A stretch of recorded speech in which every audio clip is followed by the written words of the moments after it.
Assalamualaikum warahmatullahi wabarakatuh. Halo teman-teman semua, kembali lagi dengan saya. Di minggu kemarin ini, saya kan sudah membahas mengenai bab 1 buku Filsafat Pendidikan. Jadi hari ini, saya akan membahas mengenai lanjutan ke bab 2 buku Filsafat Pendidikan.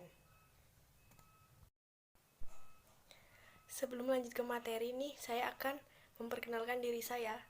Nama saya Serlina Dwi Asri, NPM A1M020034, kelas 6B, Prodi Pendidikan IPA.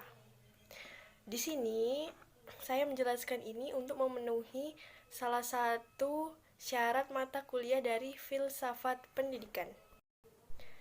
Adapun buku Filsafat Pendidikan bab 2 ini memiliki judul Dasar-dasar Pengetahuan Penalaran dan Logika dengan dosen pengampu Dr. Muhammad Kristiawan MPD. Gimana sih materi-materinya? Kita simak ya. Pada materi Dasar-dasar Pengetahuan Penalaran dan Logika ini ada 2 submateri yang akan dibahas. Submateri yang pertama adalah apa itu penalaran dan submateri yang kedua adalah apa itu logika. Baik, langsung saja kita ke submateri yang pertama yaitu apa itu penalaran. 1. Pengertian dari penalaran. Penalaran merupakan suatu proses berpikir dalam menarik suatu kesimpulan yang berupa pengetahuan. Penalaran menghasilkan pengetahuan yang dikaitkan dengan kegiatan dan bukan hanya dengan perasaan. 2. Prinsip dari penalaran. Apa sih prinsip dari penalaran itu? Penalaran ada 3 prinsip, yaitu yang pertama, prinsip identitas atau identity, yang kedua, prinsip non-kontradiksi atau prinsip non-contradiction, dan 3, prinsip exclusivity atau exclude middle. Yuk, kita lanjut ke submateri yang kedua, apa itu logika? Jadi, secara epistemologis, logika adalah istilah yang dibentuk dari kata logikos, yang berasal dari kata benda logos, yang berarti suatu yang diutarakan. Suatu pertimbangan akal atau pikiran, kata, percakapan, atau ungkapan lewat bahasa. Logika merupakan cabang filsafat yang bersifat praktis, berpangkal pada penalaran atau asas berpikir yang lurus, dan sekaligus juga sebagai dasar filsafat dan sebagai sarana ilmu. 1. Objek material dan objek formal logika. Sesungguhnya, objek material dari logika ini adalah manusia, sedangkan objek formalnya adalah kegiatan akal budi untuk melakukan penalaran yang lurus, tepat dan teratur yang terlihat lewat ungkapan pikirannya yang diwujudkan dalam bahasa. Baik, kita lanjut. 2. Tempat logika dalam peta ilmu pengetahuan. Aristoteles pada 384 sampai 322 sebelum Masehi membagi ilmu pengetahuan ke dalam 3 kelompok, yakni filsafat spekulatif atau filsafat teoritis, filsafat praktis, dan filsafat produktif. Namun, Aristoteles ini tidak memasukkan logika ke dalam salah satu kelompok tersebut karena menurutnya logika adalah bagi ilmu-ilmu lainnya. Sementara Auguste Comte 1798 sampai 1857 membagi ilmu pengetahuan ke dalam 2 kelompok, yakni ilmu pengetahuan positif dan filsafat.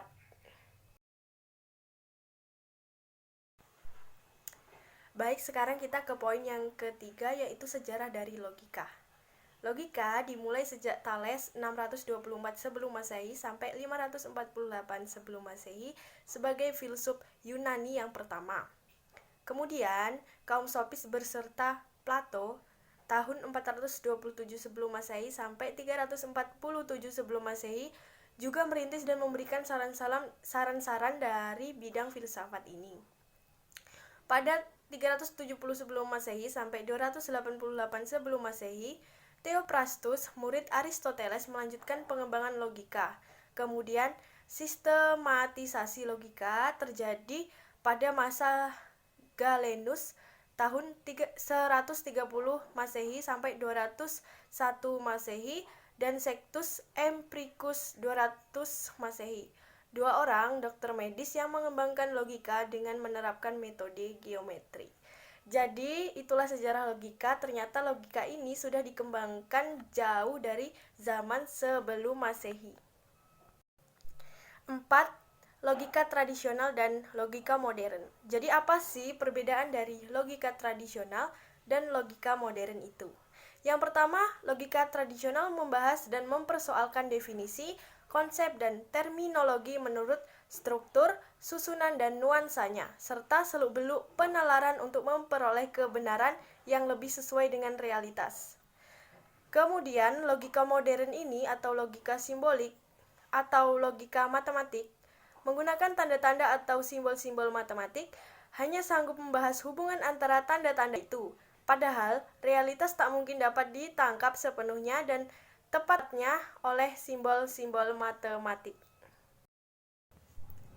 Baik, lanjut ke poin yang terakhir, yaitu poin kelima, logika. Jadi, logika ini berguna bagi seseorang jarinya. Apa sih kegunaan dari logika itu? Yang pertama, membantu setiap orang yang mempelajari logika untuk berpikir rasional, kritis, lurus, tetap, tertib, metodis, dan koheren. Yang kedua, meningkatkan kemampuan berpikir secara abstrak, cermat, dan positif. Yang ketiga, menambah kecerdasan dan meningkatkan kemampuan berpikir secara tajam dan juga mandiri. Yang keempat, meningkatkan cinta atas kebenaran dan menghindari kesalahan-kesalahan berpikir, kekeliruan, serta kesesatan. Baik, itu tadi penjelasan dari saya mengenai bab 2 buku Filsafat Pendidikan. Kepada teman-teman yang sudah menyimak video saya ucapkan terima kasih. Sebelum saya menutup video ini, yuk kawan-kawan kita cek link di bawah ini untuk mengetahui soal-soal evaluasi agar lebih paham ya tentang materi ini. Baik, terima kasih perhatiannya. Lebih kurangnya saya mohon maaf. Saya tutup. Wassalamualaikum warahmatullahi wabarakatuh. Bye-bye teman-teman semua.